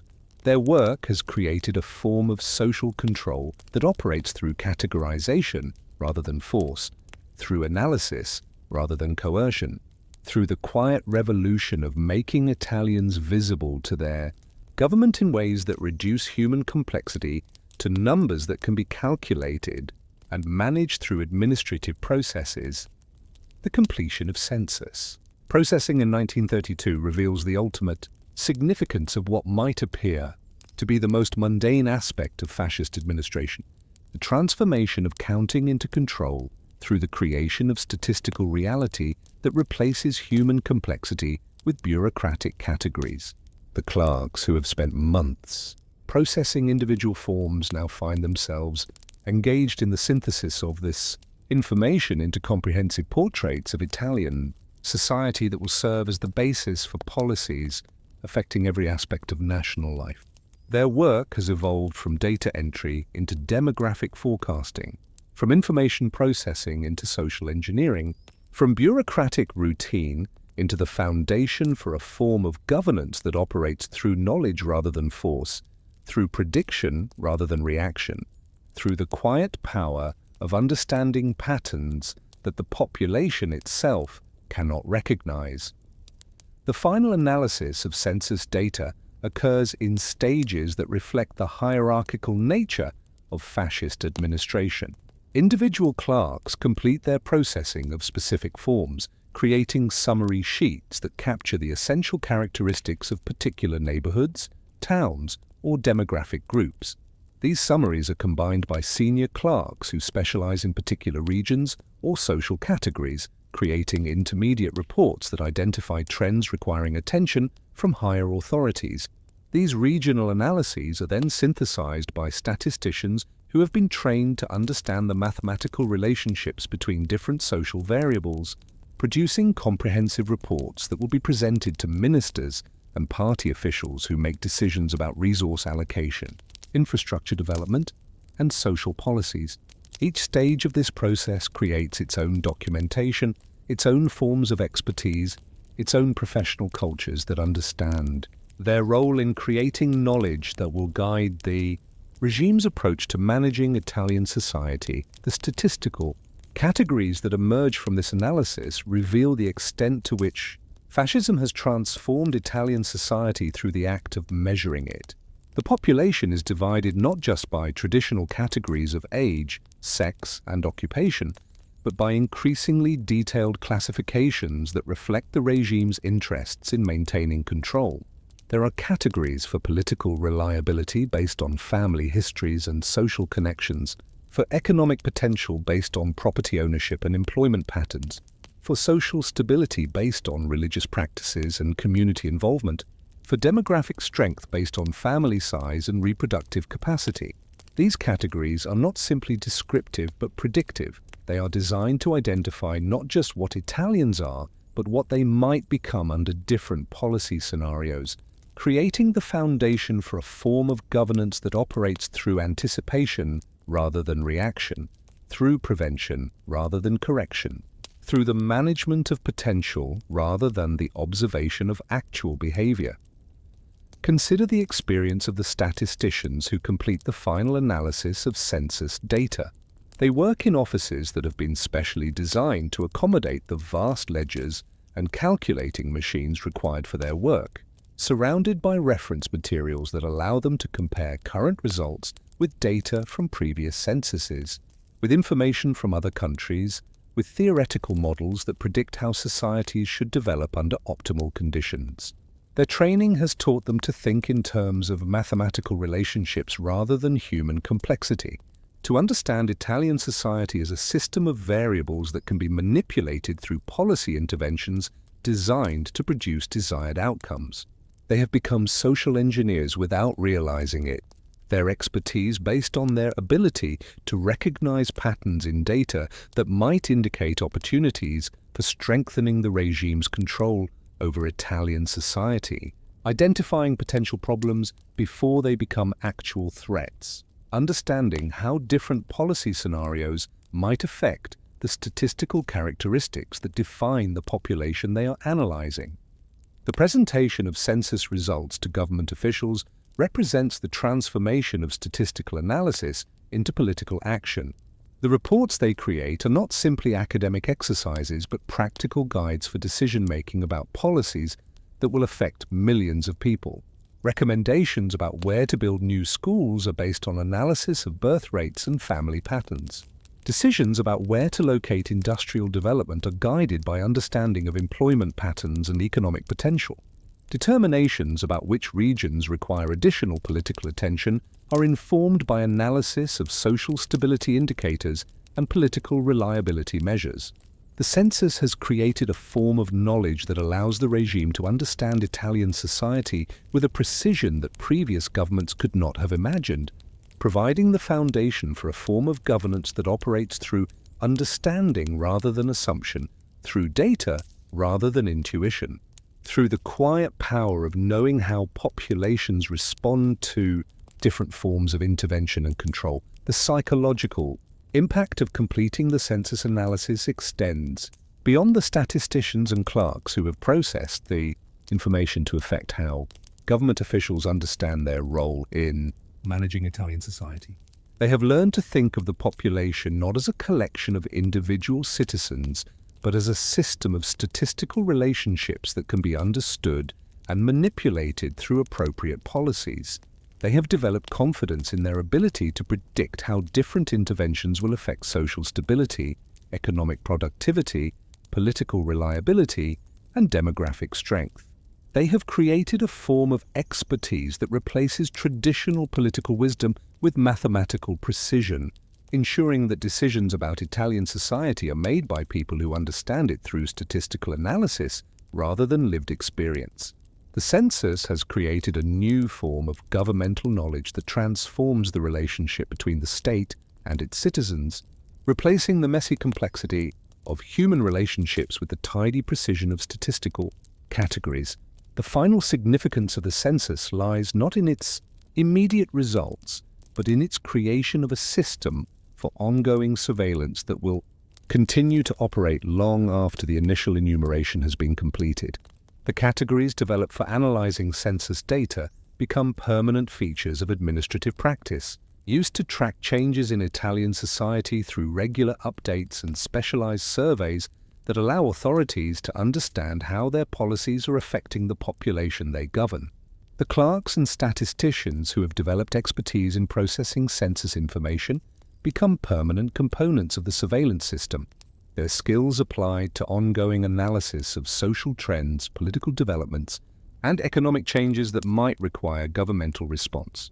The census has created a form of administrative infrastructure that ensures every Italian exists simultaneously as a living human being and as a component of statistical systems that allow authorities to understand and manage society with a precision that would have been impossible before the development of modern bureaucratic methods. The census of 1931 thus represents the completion of fascism's bureaucratic revolution, the transformation of Italian society into a comprehensible system that can be understood and managed through statistical analysis, the creation of knowledge that replaces political intuition with mathematical precision, the development of administrative capacity that ensures every Italian exists simultaneously as a person and as a data point that contributes to patterns authorities can recognize and respond to. The clerks who shuffle papers, the statisticians who calculate trends, the officials who make decisions based on census data understand that they have created something more significant than a simple count of the population. They have built the foundation for a form of governance that operates through knowledge rather than force, through prediction rather than reaction, through the quiet power of understanding patterns that allow for the management of society with a precision that previous generations could not have imagined. They have become the architects of a new form of social control that operates through categorization, analysis, and ongoing surveillance rather than through the dramatic gestures and overt coercion that characterize other forms of authoritarian rule. As you drift towards sleep, consider the ultimate lesson of the census taker's quiet revolution. The most complete forms of control are those that appear to serve the people they monitor. The most effective surveillance is that which presents itself as simple counting. The most successful authoritarianism is that which people participate in willingly because they cannot imagine objecting to being counted and categorized. The census has created a form of knowledge that ensures every Italian exists simultaneously as a living human being and as a statistical category that can be managed through administrative processes that operate with mathematical precision rather than human understanding. In the distance, you can almost hear the whisper of pencils on paper, the soft click of calculating machines, the rustle of forms being filed away as evidence of a society that has learned to understand itself through the eyes of administrators who see people as numbers to be calculated rather than lives to be lived. The typing pool of the Ministry of Popular Culture occupies a space that seems designed to minimize human individuality while maximizing mechanical efficiency. Rows of identical desks arranged with geometric precision under fluorescent lights that cast everything in the harsh clarity of bureaucratic necessity. You find yourself observing these women. There are 47 of them, ranging in age from 17 to 43, each positioned behind a typewriter that has been manufactured to specifications that ensure uniformity of appearance and performance. As they transform the spoken words of fascist officials into the printed documents that will circulate through the Italian government with the authority of official communication, their work appears monotonous beyond endurance, yet they have developed a relationship with their machines that transcends mere mechanical operation, creating through their daily repetition of keystrokes a form of resistance that operates below the threshold of political awareness but above the level of pure submission. They are the quiet rebels of bureaucratic fascism, their rebellion consisting not of dramatic gestures or overt defiance but of subtle manipulations that introduce human complexity into systems designed to eliminate it. The typewriters themselves represent the culmination of industrial design that prioritizes standardization over individual expression. Each machine is identical to the others, the same black metal casing, the same arrangement of keys, the same ribbon that produces letters so uniform that experts can identify the specific model of typewriter used to create a document, but not the individual operator who created it. The women who operate these machines have been trained to approach them with the same detachment they might apply to any other tool of bureaucratic production, their fingers learning to find the correct keys through repetition that eventually becomes unconscious. Their muscle memory developing patterns that allow them to type rapidly while maintaining the appearance of mechanical precision that their supervisors require. But beneath this surface uniformity, they have learned to use their machines in ways that introduce human elements into official communications, creating through their typing subtle variations that reflect their understanding of the content they are producing and their attitude toward the purposes for which it will be used. The training for typists in the Ministry of Popular Culture has expanded from technical instruction to include education in political reliability, though this education is presented in terms of professional responsibility rather than ideological commitment. The trainees learn to recognize the types of documents they will be asked to produce, propaganda materials that must inspire popular support for regime policies, administrative communications that must maintain the appearance of efficiency and competence, surveillance reports that must document the regime's success in monitoring potential threats to social order, economic analyses that must demonstrate the effectiveness of fascist economic policies. They are taught to understand their role as mechanical rather than intellectual, to approach their work with the same detachment they might apply to operating a sewing machine or a food processor, to avoid thinking about the content they are producing and focus instead on the technical requirements of creating documents that meet official standards for format, accuracy, and appearance. But they have learned that complete detachment is impossible when handling material that concerns their own families, their neighborhoods, their former classmates, their religious communities, creating tensions that they must manage through strategies that allow them to maintain their employment while preserving their sense of human dignity and personal integrity. Consider the experience of Giuseppina, a 29-year-old typist who has been working in the ministry for 6 years. Her desk is number 23, positioned near a window that provides natural light, but also allows her to observe the courtyard where ministry officials take their breaks, smoking cigarettes and discussing matters that she can sometimes overhear through the glass that separates her from their conversations. Giuseppina has types quietly at her desk, her fingers moving across the keys with the mechanical precision that years of practice have perfected. But she has learned to introduce subtle variations into her work that reflect her understanding of the content she is producing.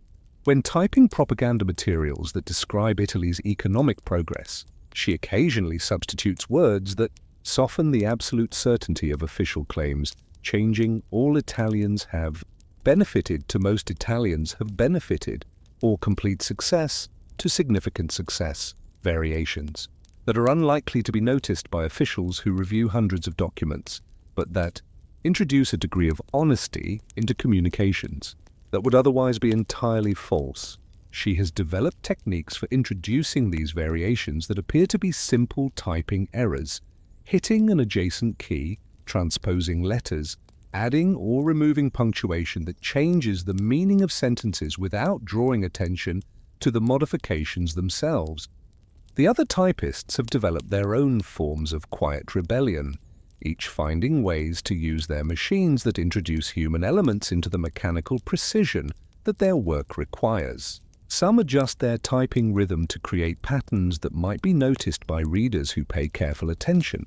The extra space between words that might indicate emphasis, the slightly heavier impression on keys that might suggest importance, the positioning of line breaks that might create subtle visual effects influencing how documents are read and understood. Others have learned to use carbon paper in ways that create variations between copies. The original might contain carefully chosen words that soften official rhetoric, while copies intended for distribution maintain the harsh language that supervisors expect to see, ensuring that their modifications reach audiences that might be influenced by more moderate expressions while protecting them from discovery through comparison between different versions of the same document. These techniques require extraordinary skill and attention to detail, as they must introduce variations that appear accidental while actually being deliberate, creating modifications that serve human interests without revealing the human agency behind their creation. The typing pool develops its own professional culture, complete with terminology that reflects their expanded understanding of their role in the bureaucratic system. A soft error is a variation that introduces moderation into official rhetoric without changing essential meaning, a technique that requires careful judgment about what modifications might be noticed by supervisors. A hard copy is a document that has been modified in ways that might be significant, but that appear to result from mechanical rather than intentional causes, creating protection for typists who might be questioned about discrepancies between different versions of the same communication. A rhythm change refers to modifications in typing patterns that might influence how documents are read and understood, though these influences operate at subconscious levels that are difficult to identify explicitly. These terms are not part of official training, but emerge through collective experience, creating a shared language that allows typists to discuss their work while maintaining the appearance of mechanical precision that their supervisors require. The physical demands of typing create their own opportunities for introducing human elements into mechanical processes. The women learn to use the rhythm of their typing to create patterns that might influence how documents are read and understood, slowing down slightly when producing content they find particularly objectionable, creating emphasis through variations in the force applied to particular keys, using the sound of their machines to communicate with other typists across the room through rhythms that might indicate solidarity or shared understanding about the content they are producing. They develop techniques for managing the physical strain of their work, cramped hands from hours of continuous typing, back pain from sitting in identical chairs that were not designed for individual body types, eye strain from reading handwritten drafts that vary in legibility and clarity, that also allow them to maintain the mental flexibility required for their quiet rebellion. Their work becomes a form of physical resistance that operates through the same mechanical processes that the regime relies upon for creating its official communications, ensuring that every document they produce contains human elements that cannot be eliminated through standardization or mechanical precision. The psychological impact of this quiet rebellion extends beyond the typists themselves to affect how they understand their role in the bureaucratic system and their relationship to the regime it serves. They have learned to think of themselves not as mechanical operators, but as participants in a form of resistance that operates through subtlety rather than confrontation, through patience rather than urgency, through the accumulation of small modifications that might influence how official communications are read and understood by audiences that include not just regime officials, but also ordinary Italians who encounter these documents in various contexts. Their rebellion requires extraordinary discipline and attention to detail, as they must maintain the appearance of mechanical compliance while actually introducing human elements that serve their own understanding of truth and justice, creating modifications that protect them from discovery while serving the larger purpose of introducing honesty into official rhetoric that would otherwise be entirely false. They have become the quiet rebels of bureaucratic fascism, their resistance operating through the same mechanical processes that the regime relies upon for maintaining its control over Italian society. The question that emerges from their quiet rebellion concerns the effectiveness of resistance that operates below the threshold of political awareness, but above the level of pure submission. The typists understand that their modifications are unlikely to change fundamental policies or prevent the implementation of regime objectives, but they also recognize that their work might influence how Italians understand and respond to official communications, introducing elements of truth and moderation into rhetoric that would otherwise be entirely false, creating documents that reflect human complexity rather than mechanical uniformity. Their rebellion represents a form of resistance that operates through patience rather than confrontation, through subtlety rather than dramatic gesture, through the accumulation of small modifications that might influence understanding in ways that cannot be measured or prevented through traditional forms of surveillance and control. They have discovered that the most effective forms of resistance might be those that appear to be compliance, that the most successful rebellion might operate through systems that were designed to eliminate it, that the most profound forms of human dignity might be preserved through mechanical processes that were intended to destroy it. As you drift towards sleep, consider the ultimate lesson of the typist's quiet rebellion. The most profound forms of resistance might operate through the same mechanical processes that authoritarian systems rely upon for maintaining control, that the most effective forms of rebellion might appear to be compliance, that the most successful preservation of human dignity might occur through the accumulation of small modifications that introduce truth and honesty into official communications that would otherwise be entirely false.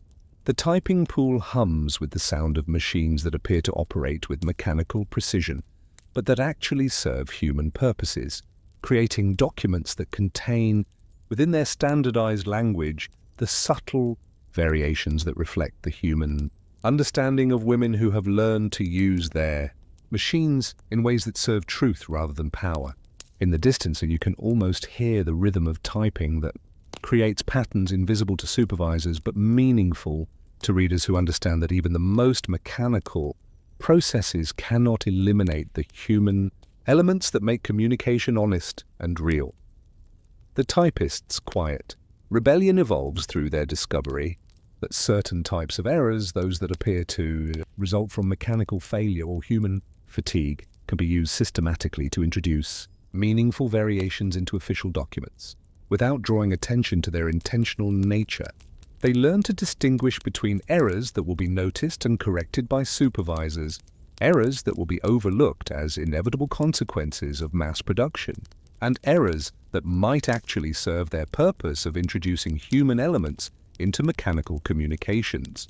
This distinction requires extraordinary skill and judgment, as they must understand not just the technical aspects of their work, but also the psychological patterns of their supervisors, the editorial standards that govern official communications, the tolerance levels that determine when variations will be accepted as minor imperfections and when they will trigger investigations that might reveal the human agency behind their creation. The development of systematic error-making begins with what the typists call test errors, small variations that they introduce into documents, to observe how supervisors respond, to understand which types of modifications might be accepted as accidental, to learn how far they can push the boundaries of acceptable variation without drawing attention to their intentional nature.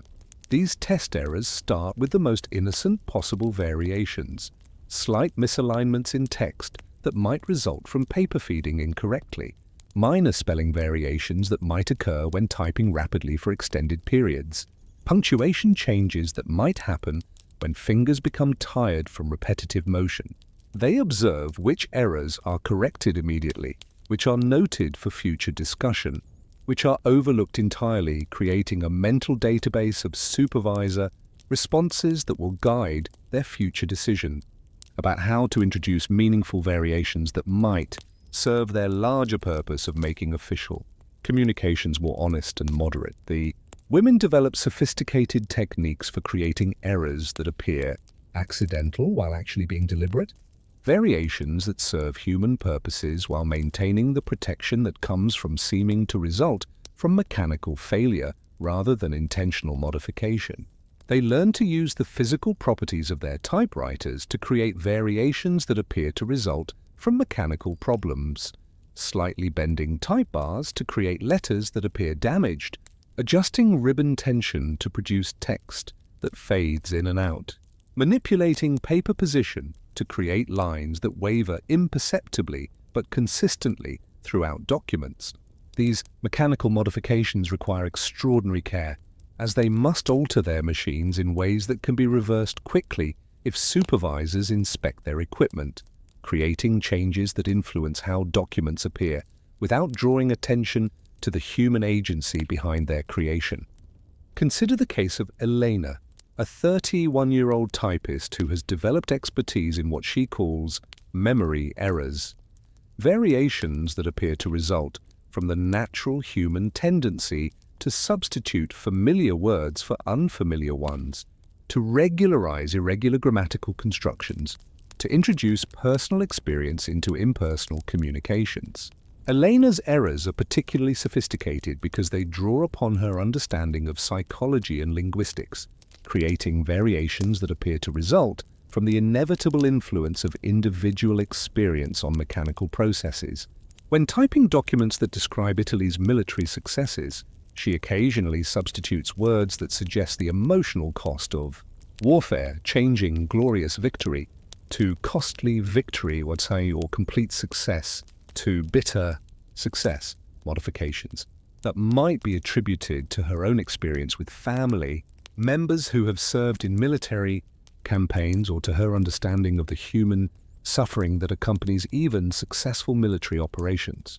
These substitutions require extraordinary judgment, as they must appear to result from unconscious mental processes rather than deliberate editorial decisions, creating modifications that serve her purpose of introducing human reality into official rhetoric, while protecting her from accusations of intentional subversion. The systematic use of errors creates its own professional culture within the typing pool, complete with terminology that reflects the sophistication of techniques that have been developed through collective experience.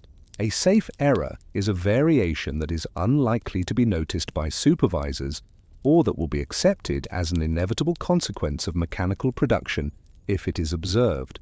A smart error is a modification that serves human purposes while appearing to result from innocent causes, creating meaningful changes that protect typists from discovery while serving their larger purpose of making official communications more honest. A chain error is a pattern of variations that creates consistency across multiple documents, suggesting systematic problems that might be attributed to equipment failure rather than human intention. These terms are not part of official training, but emerge through the collective experience of women who have learned to use their machines in ways that serve human purposes while maintaining the appearance of mechanical precision that their supervisors require. The creation of systematic errors requires typists to develop expertise in human psychology as well as mechanical technique, understanding how readers interpret variations in printed text, what types of errors are likely to be noticed and corrected, how inconsistencies might be perceived when documents are read individually or in comparison with other communications.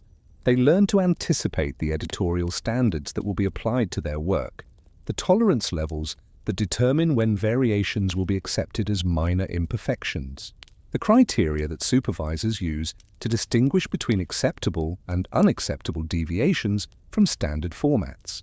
This expertise develops gradually through their observation of how documents are received, reviewed and distributed by officials who may never meet the typists who produce their communications, but who develop their own expectations about the mechanical precision that should characterize official documents. The physical demands of systematic error-making create their own challenges and opportunities. The women must maintain their productivity levels while introducing variations that require additional time and attention, creating modifications that serve their purposes without reducing their output to levels that might draw attention to their work habits or job performance. They develop techniques for incorporating error-making into their normal typing rhythm, creating variations that appear to result from mechanical problems or human fatigue while actually being introduced through careful attention to detail and sophisticated understanding of how their machines operate. Their work becomes a form of performance that requires them to maintain the appearance of mechanical efficiency while actually engaging in deliberate modification of official communications, creating documents that serve human purposes while protecting them from discovery through techniques that appear to be accidents rather than intentional acts. The psychological impact of systematic error-making extends beyond the typists themselves to affect how they understand their role in the bureaucratic system and their relationship to the official communications they produce. They have learned to think of themselves not as mechanical operators, but as editors who work through the medium of apparent mistakes, creating modifications that serve human understanding while maintaining the protection that comes from seeming to result from inevitable imperfections in mechanical processes.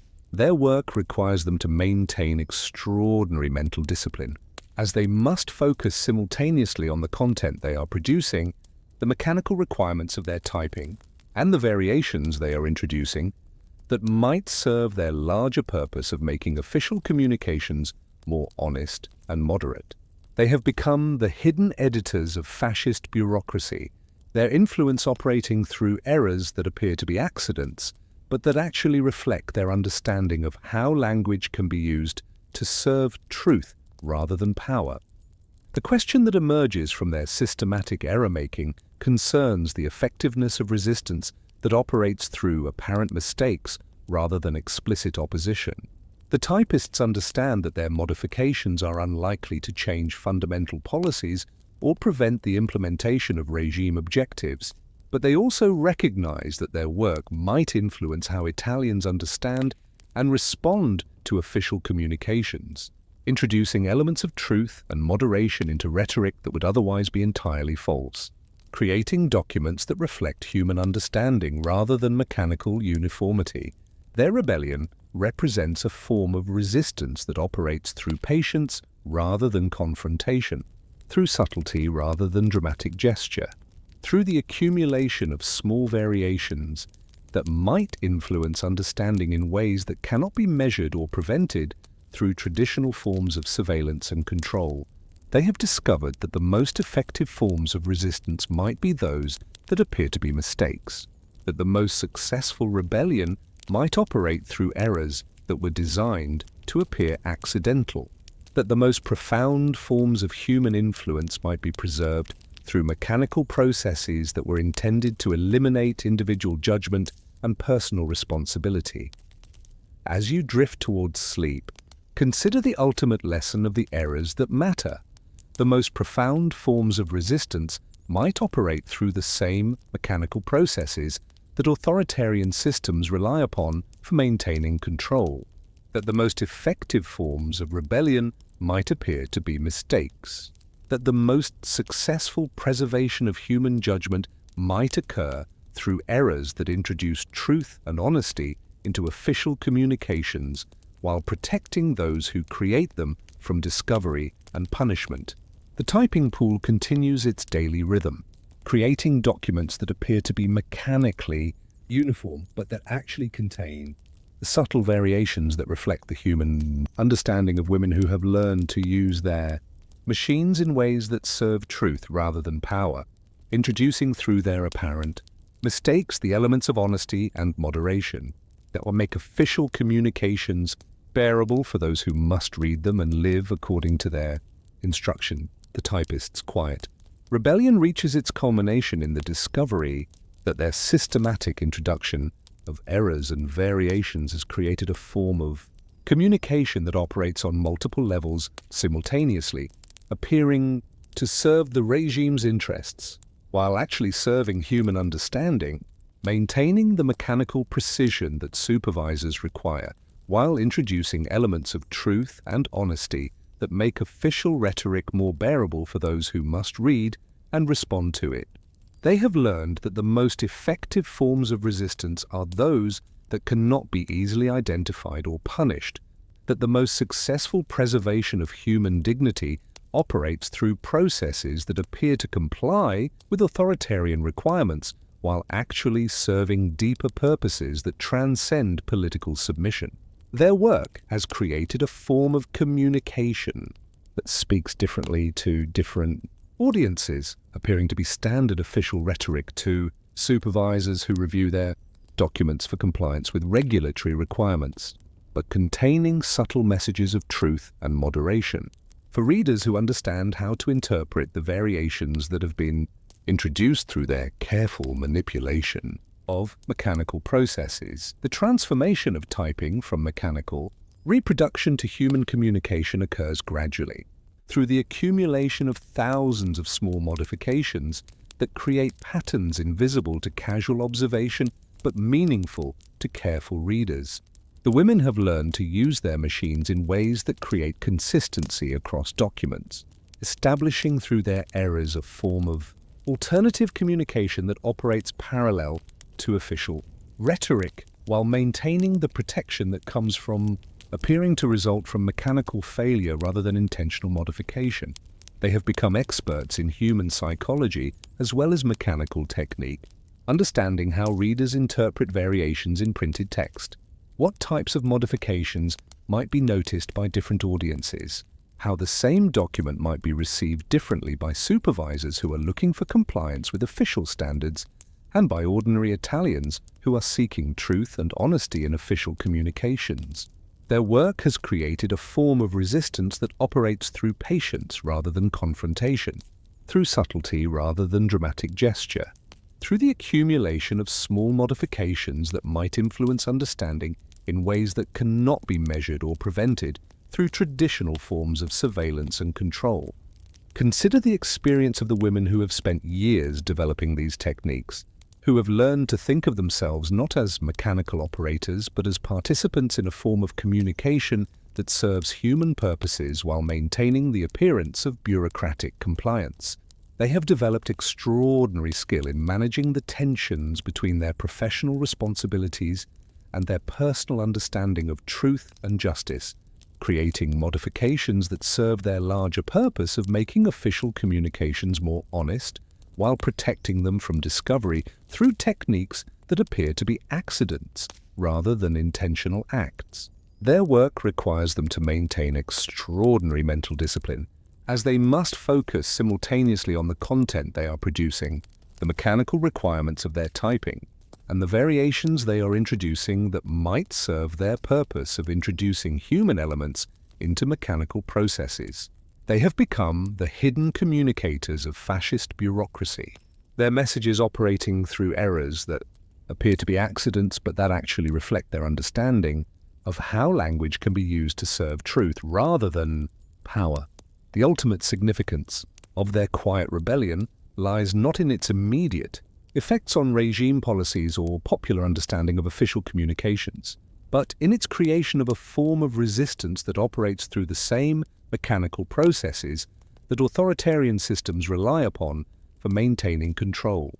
The typists have discovered that the most effective forms of rebellion might appear to be compliance, that the most successful preservation of human dignity might occur through processes that seem to eliminate it, that the most profound forms of human communication might be preserved through mechanical processes that were designed to destroy individuality and personal expression. Their work has created a form of communication that cannot be easily controlled or eliminated because it appears to be the very thing that the regime requires: mechanical reproduction of official rhetoric that maintains the uniformity and precision that supervisors demand while actually serving human purposes that transcend political submission. But the typing pool continues its daily operations. The sound of machines creating rhythms that have become so familiar to the women who operate them that they can identify individual typists by the patterns of their keystrokes, recognizing the subtle variations that indicate who is introducing modifications and who is maintaining strict mechanical precision. They have learned to support each other through techniques that allow them to share information about which supervisors are most likely to notice variations, which types of documents might be most appropriate for introducing modifications, which periods might be safest for engaging in more extensive forms of quiet rebellion. Their professional culture has evolved to include not just technical expertise, but also moral support, creating a community that operates within the constraints of authoritarian employment while preserving human elements that cannot be eliminated through standardization or surveillance.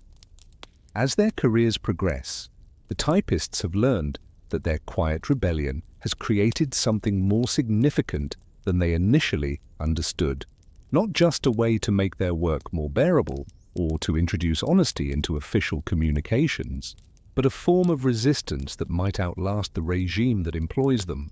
The techniques they have developed for using mechanical processes to serve human purposes, for introducing individual judgment into systems designed to eliminate it, for creating communication that operates on multiple levels simultaneously, might be applied in other contexts where human dignity must be preserved within systems designed to destroy it. Their work has created knowledge about how authoritarian systems operate and how they might be resisted through means that appear to be cooperation, but that actually serve deeper purposes of truth and human understanding. The final lesson of the typist's quiet rebellion concerns the nature of resistance itself. They have discovered that the most effective forms of opposition to authoritarian control might be those that operate through the very processes that authoritarian systems rely upon for maintaining their authority, that the most successful preservation of human dignity might occur through means that appear to eliminate it, that the most profound forms of human expression might be preserved through mechanical processes that were designed to destroy individuality and personal responsibility. Their work has shown that even the most standardized and surveilled forms of employment might contain opportunities for introducing human elements that serve truth rather than power, creating through their daily repetition of keystrokes a form of resistance that operates through patience rather than confrontation, through subtlety rather than dramatic gesture, through the accumulation of small modifications that might influence understanding in ways that cannot be measured or prevented through traditional forms of social control. As you drift towards sleep, consider the ultimate significance of their discovery, that the most profound forms of resistance might operate through the same mechanical processes that authoritarian systems depend upon, that the most effective preservation of human dignity might occur through means that appear to destroy it, that the most successful forms of human communication might be maintained through processes that seem to eliminate individual expression entirely. The typing pool continues its daily rhythm, creating documents that appear to be mechanically uniform, but that actually contain the subtle variations that reflect the human understanding of women who have learned to use their machines in ways that serve truth rather than power. Their rebellion operates through the quiet assertion that even within systems designed to eliminate human judgment and personal responsibility, individual choice and moral understanding can be preserved through techniques that appear to be accidents, but that actually represent the most deliberate form of resistance available to those who must work within authoritarian structures while maintaining their commitment to human dignity and honest communication. In the distance, you can almost hear the final carriage return that marks the completion of another document. not just the end of a mechanical process, but the quiet assertion that human elements can never be entirely eliminated from systems that depend upon human operation, that truth and honesty can be preserved through means that appear to serve power, but that actually serve deeper purposes of human understanding and dignity.